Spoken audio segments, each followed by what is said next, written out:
with Tallahassee Police, it means community-oriented policing and problem solving. So it's COPPS. We are also known as a bike squad.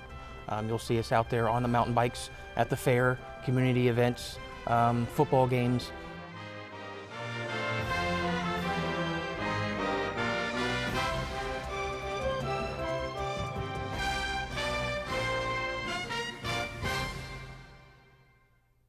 Hi, welcome to City Law, City Justice. I'm Officer Dave Northway, your host for today's show. In today's show, we're going to be talking about our COPPS squad, and COPPS does not stand for police officer. I have two guests with us today that are going to explain what those are and many other answers to things that I don't know. So let's welcome our two guests in. First is Officer Rochelle Denmark. Thank you for being here. And Officer Trent Sexton as well. Thank you for being here. I appreciate you taking time out of your day today. So COPPS. What does that mean? Does that mean police officer, or is it an acronym for something, I'm guessing? Well, a lot of people would say, well, you are a cop, so why are you being called a COPPS? What does that mean? And so I understand exactly what you're asking. With Tallahassee Police, it means community-oriented policing and problem solving. So it's COPPS. Okay. So that's what makes us a COPPS officer, and what we practice is community-oriented policing, and we do problem solving. We are problem solvers. All right. And Officer Sexton, you work as a regular patrol officer, or how does it work with the COPPS squad? Are they a different thing? I don't understand that. So I get into my police car and I'm a police officer. What's the difference between a COPPS squad officer? Well, what we do is we are given tasks, whether it be a specific problem in a specific community. We don't answer calls for service. We are a self-driven squad. And with the tasks that we're giving, we utilize the resources such as bicycles. We are also known as a bike squad. You'll see us out there on the mountain bikes at the fair, community events, football games. So we're also those people as well. But no, we don't answer calls for service.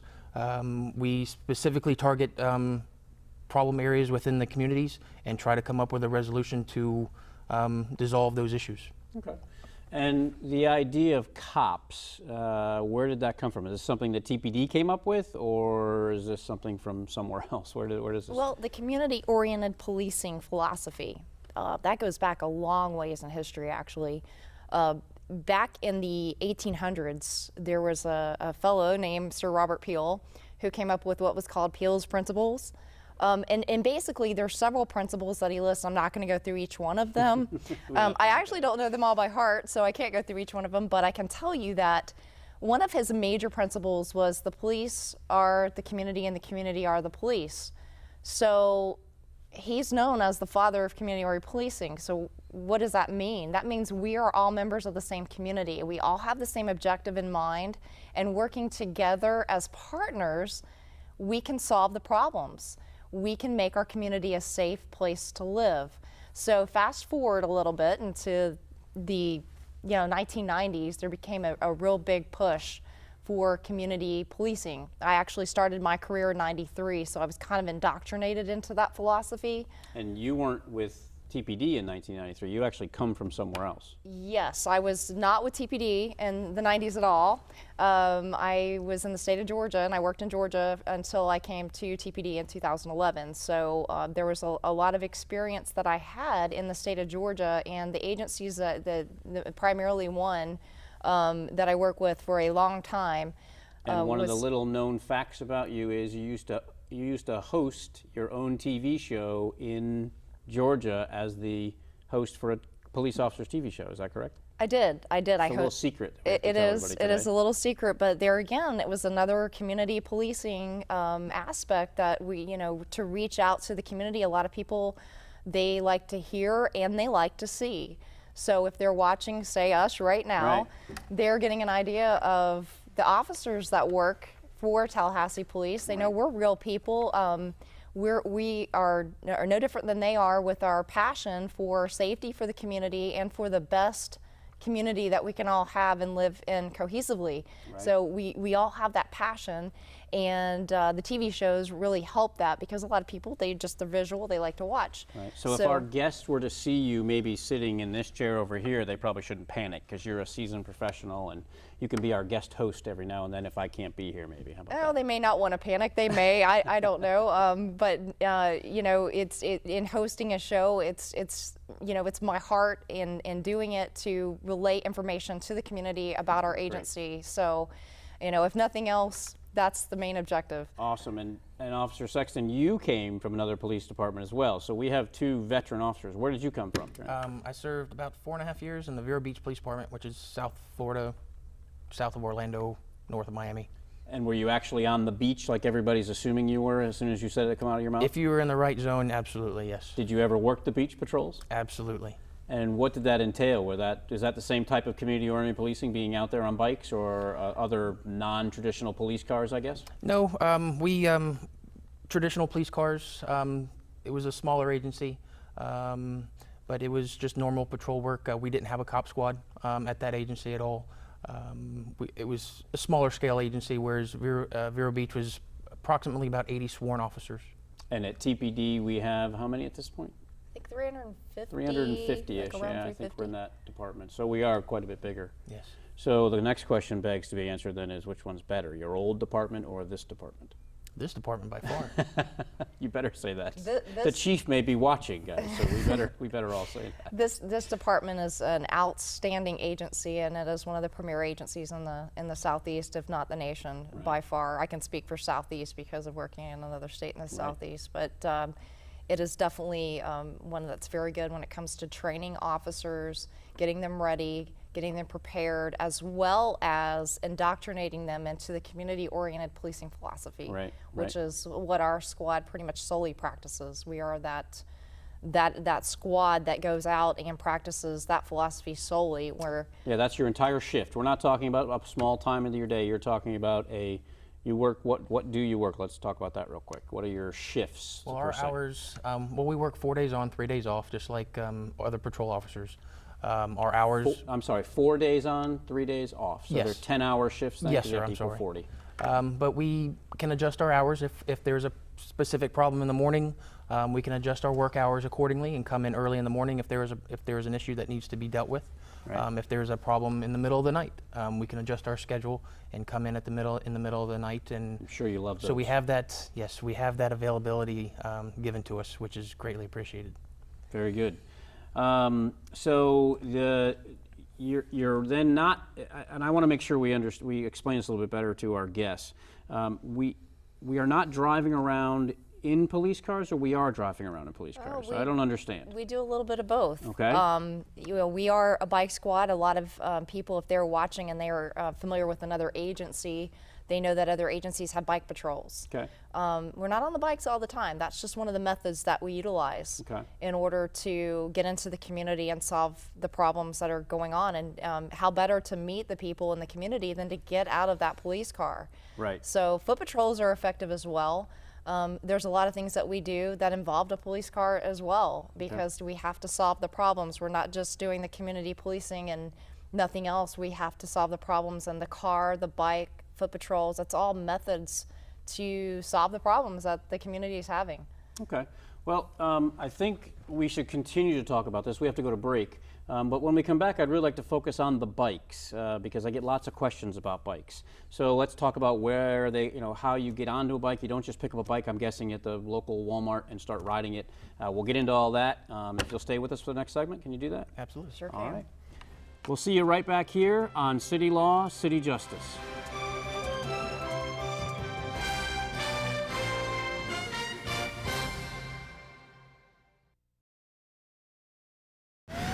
I am here to save lives.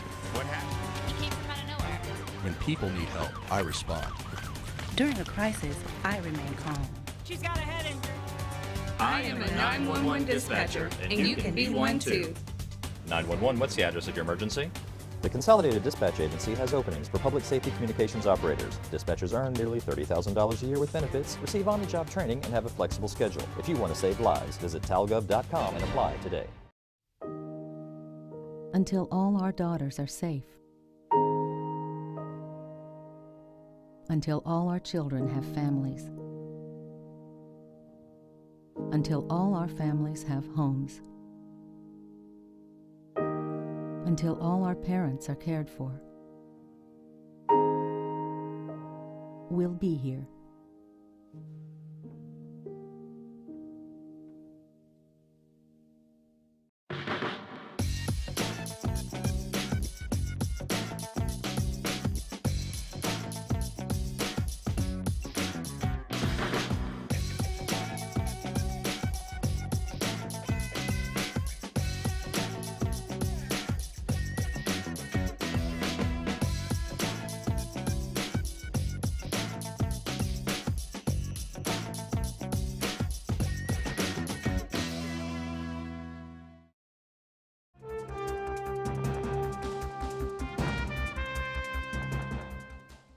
Hi, welcome back to City Law, City Justice. I'm Officer Dave Northway, your host, and today we're talking about the COPPS squad and how we use them at the Tallahassee Police Department. Continuing to stay with me are Officer Rochelle Denmark and Officer Trent Sexton. I appreciate you staying with me. So we were talking about, when we went to the break, about bikes and how we use our bikes, but we got to back up just a little bit here and maybe explain to our viewers how we get onto the COPPS squad, because I can't just show up at work one day and fill out a form that says I'm now on the COPPS squad. There's got to be a process. I don't think our viewers know that how we work at TPD. Everybody starts out as a patrol officer once they finish their training, and then what's the next step to even get onto anything else? How does that work? Can you maybe give me the insight? Well, there's a selection process. You have to basically apply, giving your interest, stating your interest that I would like to be a part of this unit, this area. In a couple weeks, months down the road, they put out a list saying these are the people that are interested. They'll give you a time and a date to show up for a written test or a practical physical type test. Yes, physical assessment or tryout, basically. And then from there, you conduct your test. Rochelle, for the COPPS squad, what was the actual requirements or the assessment? How did that work? Can you explain Well, you had to be an officer with Tallahassee on a full-time sworn capacity for 2 years. For And minimum a qualification? minimum to be considered. They also look at your work ethic while you're on your regular patrol squad. You know, do you answer calls in a timely manner? Do you do proactive stuff? You just, how is your basic evaluation look? What does proactive mean? That's a police officer term. And it's a very key term for our squad. So what does proactive mean for the viewers out there watching this? Well, proactive is something that we all try to do as officers, but we're not able to. A lot of times we're reactive, so let me explain that real quick. Okay.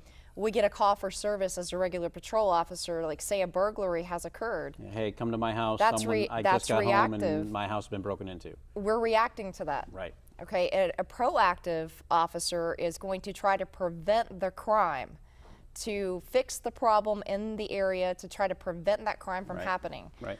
It can also reflect on traffic. Okay. And we're proactive when we make traffic stops. Okay. Because if somebody say they're speeding, then we're going to try to keep them from being in an auto accident or getting into a wreck and hurting themselves or other people. So that's being proactive. So you're going out there and self-initiating your own activity. You're Absolutely. making something happen if it's a traffic stop or getting out and walking in a park or something like that. That's proactive Absolutely. activity. So how proactive are you when you're on a patrol squad? Are you waiting for the call to come in, or are you out there self-initiating some calls yourself? And how would the people who are, for lack of a better word, judging you to see if you should be part of this group, how do they know that you're being proactive or non-proactive? How do they know you're not sitting underneath a tree reading a book all night? Well, they'll talk to your supervisors. They will talk to your squad mates, the other officers on your squad.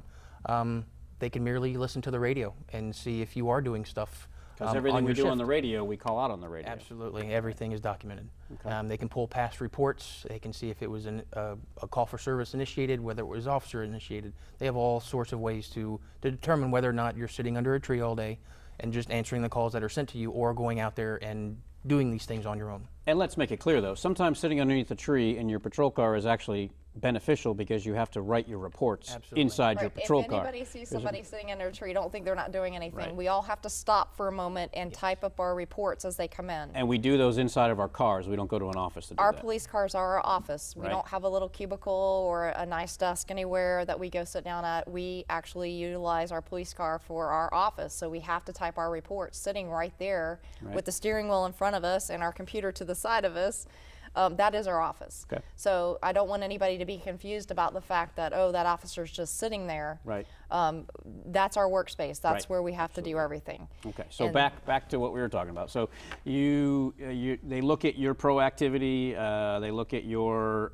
You said they look at your past performances, meaning your yearly evaluations, because everyone gets evaluated every year. And what else are they looking for? You know, so we've got all that covered, the proactivity, the sergeant So and you the squad, meet we've that. got all that. We've got the 2-year requirement. Now, I put in my letter, as Officer Sexton explained, we put in our desire to be on the squad. Then they set up a tryout. Okay. So we actually have to go through a tryout. Did you go through one? Absolutely. And what was it? You have a written portion. If you pass that, you then have an oral board, Okay. which basically is maybe the sergeant on the squad or some other supervisors, and they just verbally quiz you on some things, where you've come from, your past experiences, what you know about certain Kinda questions. gauge you. Correct. Things specific to the COPPS squad, certain models that we use to solve these problems, some scenario-based things, and there's also a physical portion that there's also a physical portion in the tryout. As far as the bike riding, may involve some shooting, and some scenario-based things as far as some of the encounters that we may come in contact with. And can you take us through the physical portion, because that's what everybody wants to talk about, the boring stuff of I got to fill out a test. But so what was the actual physical portion of your tryout? If you could, you showed up in the morning somewhere. How long did it take? Where did you do it? It How was did a you do it? 10-hour process to go Okay. through this. The tryouts were exactly a 10-hour process. Sometimes they actually take a little longer. Okay. Just depends on how long it takes you when you're doing the written portion. Right. But the physical portion, it's definitely a requirement for the job, because we do ride bikes and we are very proactive. So we might get into foot pursuits, we might get into actual physical confrontations, and we try not to do that at all. Right. But it happens sometimes. Absolutely. In So we police have work, to it does. be, you know, physically able to do the job. The tryouts themselves are conducted at the Florida Public Safety Institute, and there is a obstacle course out there. The police academy, for lack of a better. The police academy, for a short right? term, right? Right. So there is an obstacle course Yep. there that we have to run. We actually do it twice. We have to do the obstacle course, and then we do like a short run, bike ride. Do the obstacle course, and we have so much time to. It's in a time limit. Yes. complete it. Right. You can't spend all day You're trying huffing. to. Yes. It is a very physical tryout. And so you have to be in good shape to do this. The bike ride itself, we actually ride our bike around where the normal cars would drive around the vehicle track itself, and it's timed as well. So the physical tryouts are very extensive. One of the other things that we do, which I find to be very important, is we do a teamwork component. Okay. And they want to see us interact together, how we work as a team, because our squad, the COPPS squad, works together as a team. It's not an individual type of thing. It is something that we together accomplish something.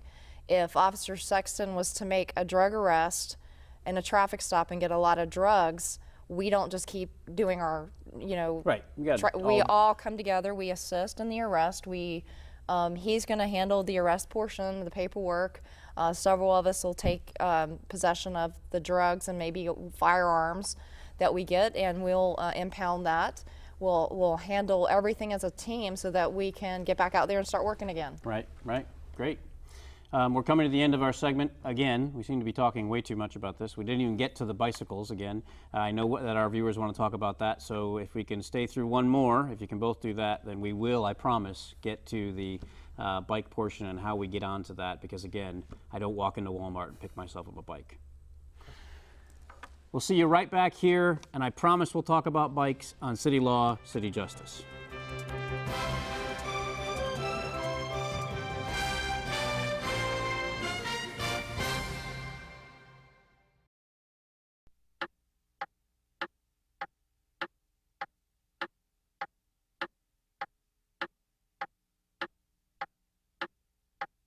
That's been just 10 seconds. If you commit a crime and pull a gun, this will be your home for 10 years. Fire the gun, 20 years. Shoot someone, 25 years to life. 10-20 life is the law. Get the picture?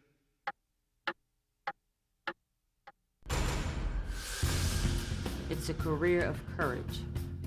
It's a career of strength. It's a career of honor. It's a career of integrity. It's a career of pride. It's a career of commitment. Character. Honor. Courage. The Florida Department of Corrections. It's a career of courage.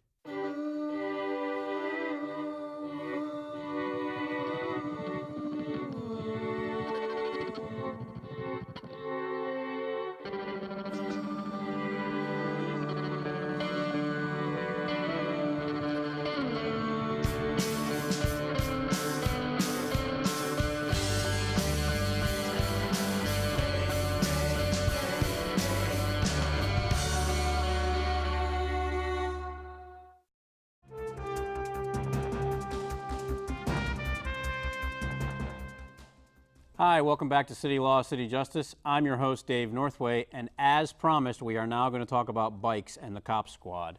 Thanks again for staying with me, Officer Denmark and Officer Sexton. Let's get to the bikes. I go to Walmart, I pick out the hottest bike I can find, I jump on it, and now I'm a COPPS squad member. Is that correct? Absolutely not. Absolutely. All right, tell me what do I got to do then instead? We have to take a state certified bike course, which is recognized by law enforcement. Through IPIMBA. IPIMBA, which is some long name that we probably will not get. It's a long acronym The for International basically... Police Mountain Bike Association. Look at that, we got it. Good job. It's and as Officer Sexton was saying, it is recognized nationally. Okay. Most law enforcement agencies, not just law enforcement, but you see paramedics on bicycles too. Right. They go through the same course, a little different because they have to tweak it for the paramedics. Right. But it is a course that most law enforcement bike team or COPPS squad officers will go through. Okay. It is extensive, and I had not had not done a bike in years before I got on into the COPPS squad and started riding the bicycles, and I didn't know I could do it. It was very much a confidence builder. It is not easy. I know Officer Sexton can tell you some of the things that we have to go through when it comes to that actual course. So it is a 40-hour course? That's yes, a sir. 1 week long course? Yes, sir. 40 hours over 4 days. Okay. We host our own bike school with our own certified instructors, Cool. and normally we meet out at Forest Meadows. And we ride the trails up there, and they host their own little maneuver. And for those who don't know what Forest Meadows is, there's a park out Meridian Road that has very technical trails on it with roots and rocks and hills, and it's slick when it's wet and it's horrible when it's dry, because I ride my bike out there as well. So yes, it's a very, very technical place that we do the training, and I can't imagine doing it And on we're not riding on regular mountain bike that's what I tires was gonna either. say. Right. So so you're out there doing that, and what do you got to do? Every day is different. They start out day one with just some basic riding agility things, and from there on it just progresses. At the very end of the 40-hour week-long course, there is an actual test that you have to pass, and if you don't pass it, you're disqualified. You will not be able to ride the bikes. I can't ride my Walmart bike. Absolutely not. But they do.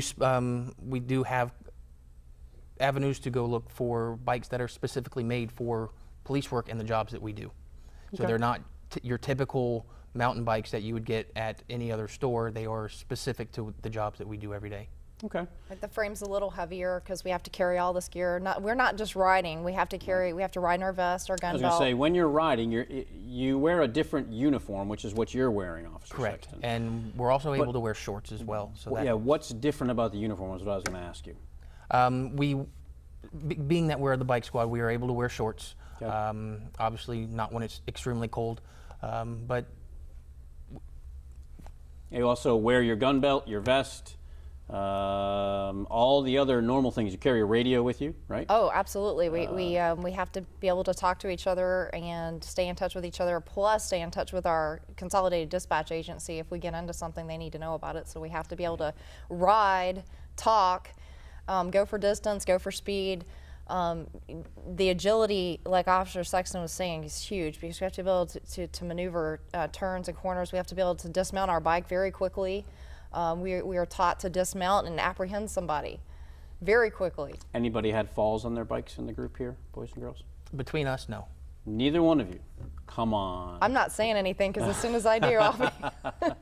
But I'm guessing, and I know we do, we've had officers who have fallen and hurting themselves. I will say themselves during on the bike. training, during that 40-hour training, I fell a couple of times. Yeah, absolutely. And that's part of the game, I guess. So. And you have to learn how to fall without injuring yourself. So it's very important. And while we're riding, we are equipped properly with bike helmets and gloves and reflective gear if we're riding at night as well. And we said that our bikes are a little bit heavier. What else? Is there anything else about them that we can It's a tell hybrid tire on the bike. It's not your typical mountain bike tire. It's definitely not a road bike tire. It's a thick tire, but it's a hybrid tire so that it can not only maneuver in the grass and the dirt, but also on the street because we ride a lot on the concrete and pavement. Right, going back and forth. In the neighborhoods, absolutely. Okay.